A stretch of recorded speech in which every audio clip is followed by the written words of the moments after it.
independencia, pero acto seguido abogara por suspender los efectos de esta declaración para iniciar un diálogo con el gobierno español, una situación sobre la que hoy el presidente del gobierno, Rajoy, ha pedido más precisiones antes de activar una eventual intervención de Cataluña. Conversamos sobre esta situación con el coordinador de investigación del Instituto de Estudios Internacionales de la Universidad de Chile, quien vivió en directo el plebiscito catalán, el académico Gilberto Aranda, que está con nosotros ahora. ¿Cómo está, profesor? Buenos días. Muy buenos días, un placer estar aquí en Radio Cooperativa. Saludos a los auditores.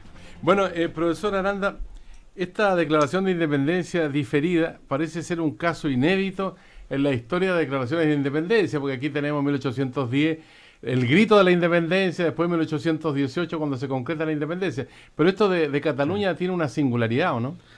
Sí, hay una analogía que es interesante el punto, porque recuerda que en 1810 realmente lo que declararon fue una autonomía mientras el rey estuviera ausente.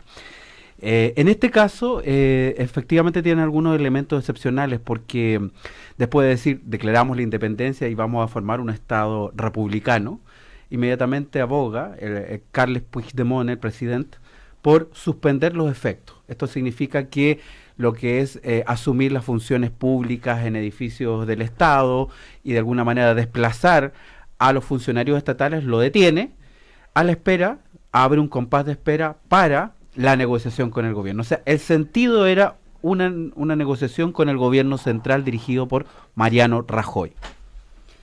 Hoy Mariano Rajoy ha pedido a Puigdemont que confirme la declaración de independencia para poder aplicar un artículo particular de la Constitución española, el 155, que, lo conversábamos hace un rato con nuestro corresponsal en Barcelona, le permitiría intervenir directamente en Cataluña. Sí.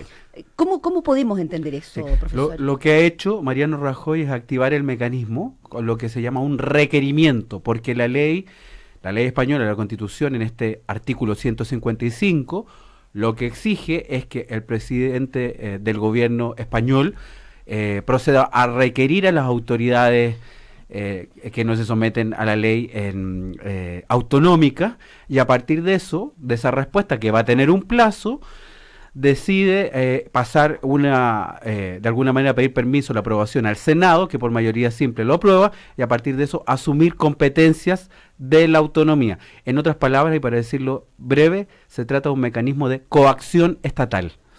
Ahora, tenemos un... Perdón, Sergio, ¿y eso puede ser incluso enviando militares a Cataluña? Pues bien, no necesariamente, pero si la desobediencia adquiere tintes violentos, significa que podría desplazar a efectivos del ejército.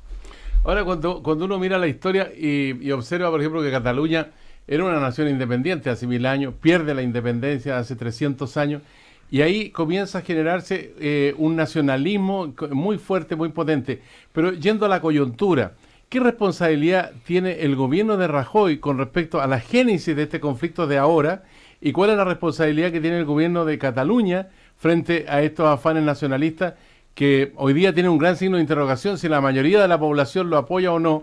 Porque si bien es cierto, un 90% de votación favorable, participó solamente el 40% de la población, con todos los incidentes, requisas de votos, de represión a la gente que participaba también en los comicios plebiscitarios. Ciertamente tiene una responsabilidad en un conflicto que tiene una larga data, tal como lo dice.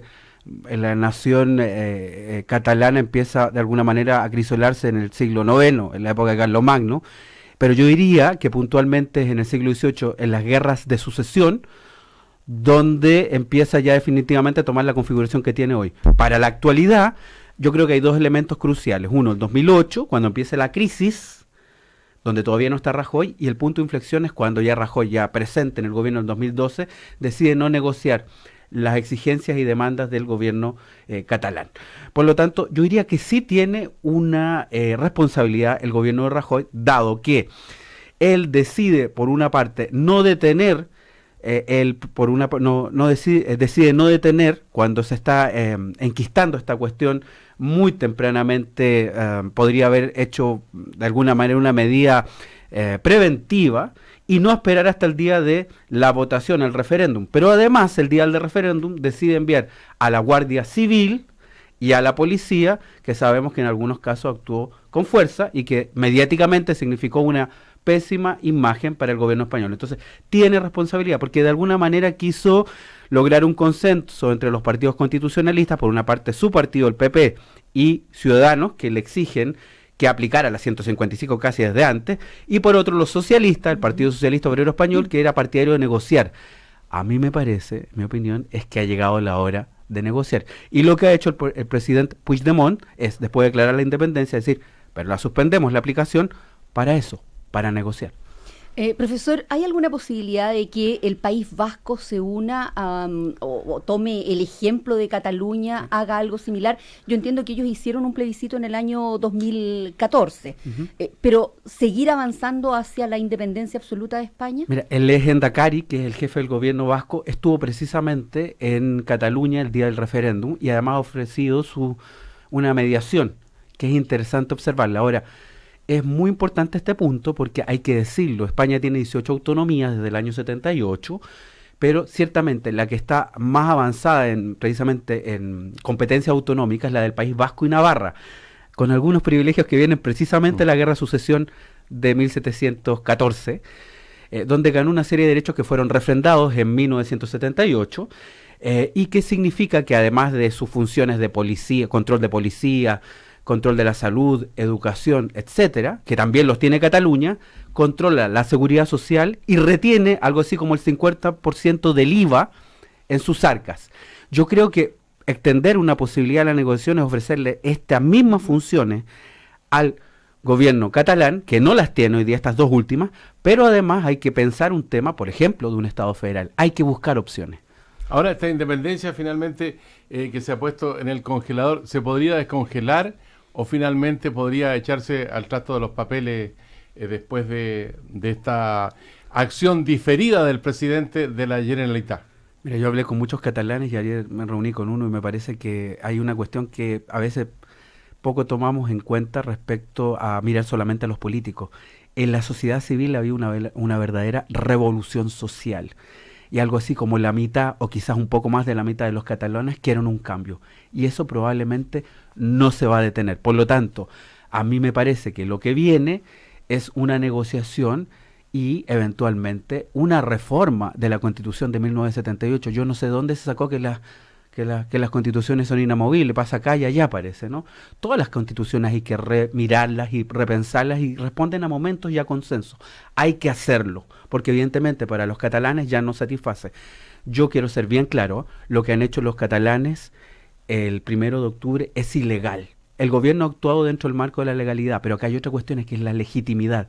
Y al responder punitivamente a través de la fuerza, se pierde ese margen de legitimidad. Por lo tanto, creo que es hora de llegar a ciertos acuerdos.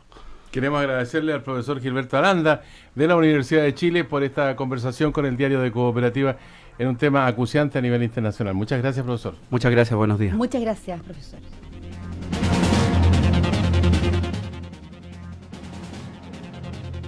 En su empresa, Soft